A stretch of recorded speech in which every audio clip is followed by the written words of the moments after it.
Alors aujourd'hui, c'est une vidéo un petit peu classique en début d'année où je vais vous parler des quelques objectifs que je me suis fixés pour 2024, des stages d'entraînement que je prévois de faire, tout en laissant encore un petit peu de place, allez, on va dire pour caler une course ou deux.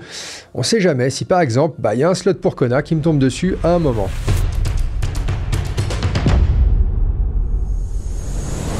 Alors pour moi, la première course de la saison, même si ça ne sera pas un triathlon, sera le 10 km de Valencia en Espagne le 14 janvier. C'est une course que j'ai déjà faite l'année dernière et où j'avais réussi à faire un petit record personnel sur la distance, sans aucune préparation pour ce type d'épreuve. Vous pouvez d'ailleurs toujours aller voir ou retourner voir la vidéo debrief si ça vous dit. Tout comme l'an dernier, il n'y a pas non plus eu de préparation spécifique pour ce 10 km, mais bon, je vais quand même essayer de bien m'arracher sur ce parcours assez sympa et de tenter de passer sous les 36 minutes 46 secondes de l'année dernière, même si je sais d'avance que ça va vouloir dire allez, souffrir comme jamais du début à la fin, mais bon, c'est probablement aussi pour ça qu'on y va, et peut-être aussi un petit peu pour tester son niveau de forme après les fêtes. Ensuite, début février, ça sera le moment de partir vers le Maroc pour un petit stage de quelques jours autour de Marrakech. Je ne connais pas du tout la région, donc ça reste à la fois l'occasion de la découvrir, de passer un bon moment entre potes, et aussi de préparer le premier objectif de la saison. Et le premier objectif de la saison, ça sera l'Ironman Texas le 27 avril. Comme je vous l'avais dit dans la vidéo du debrief de cette course en 2023, c'est une course que j'ai beaucoup aimée, sur laquelle je voulais retourner, et comme je vous le disais, j'ai bien l'intention d'y retourner pour finir ce que j'ai commencé. La natation était ok, mais il y avait probablement moyen de faire beaucoup mieux. J'ai réussi à sortir un bon vélo à 39 km/h de moyenne, et c'était une étape intermédiaire avant le 40 km/h de moyenne sur l'Ironman Florida que j'ai réussi à sortir en novembre dernier. Mais après un gros bloc de travail hivernal, l'objectif sera de bien passer sous les 4h30 au Texas. Et j'ai surtout une grosse revanche à prendre sur le marathon. L'année dernière, cette course arrivait quelques semaines après une petite chute à vélo qui m'avait tout de même laissé pas mal de douleurs du côté droit, au niveau de l'épaule, de la hanche et du dos, et j'avais vraiment subi sur le marathon niveau rythme et surtout niveau douleur. Ça va ? Ça, c'est la mort. Ouais.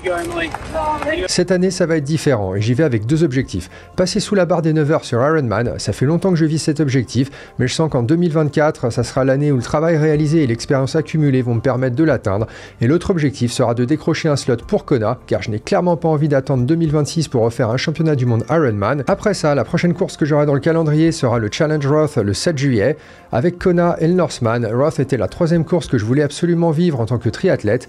En 2022, j'ai eu la chance de pouvoir courir à Kona, en 2023 c'était le Norseman, et en 2024 ça sera à Roth. On m'a dit que l'ambiance était unique et j'ai hâte de découvrir ça par moi-même. Mais avant ça, il y a une date qui restera encore à fixer, il y a de très fortes chances qu'on retourne à Lanzarote, probablement en juin, histoire de préparer cette course et de me mettre un bon gros coup de pied au cul avant ce qui sera probablement une expérience assez unique en Allemagne. En continuant un petit peu dans le calendrier, on arrive au mois d'août, et là j'ai décidé de m'inscrire sur le 73 de Tallinn en Estonie, qui se tiendra le 25 août. Pour ceux qui suivent la chaîne depuis un moment, vous vous rappelez probablement que j'ai fait le full là-bas en 2021, et c'était à cette occasion d'ailleurs que je m'étais qualifié pour Kona. Les conditions météo étaient horribles, mais bon, la course était bien sympa, tout comme la ville, et ça me disait bien d'y retourner pour un 73, d'autant plus que le parcours sera en grande partie différent de ce qu'il était en 2021. L'une des deux raisons pour ce choix est aussi que, si vous vous souvenez, en tout cas pour ceux qui me suivent sur Insta, je m'étais inscrit sur le 73 de Valencia le 20 avril, en supposant que j'aurais mon slot pour Kona en Floride, ce qui avec un temps normalement de 9h21 n'aurait pas dû être un problème, mais bon, ça n'a pas été le cas. Et l'Ironman Texas étant la course que j'ai choisie en début d'année pour retenter la qualif, je ne me voyais pas faire un gros 73 en Europe 7 jours avant et performer à mon max au Texas. La seconde raison, c'est que c'est le premier 73 en Europe qui donnera un slot pour les championnats du monde 73 en 2025, donc en plus de me plaire comme destination et comme parcours, je me suis dit,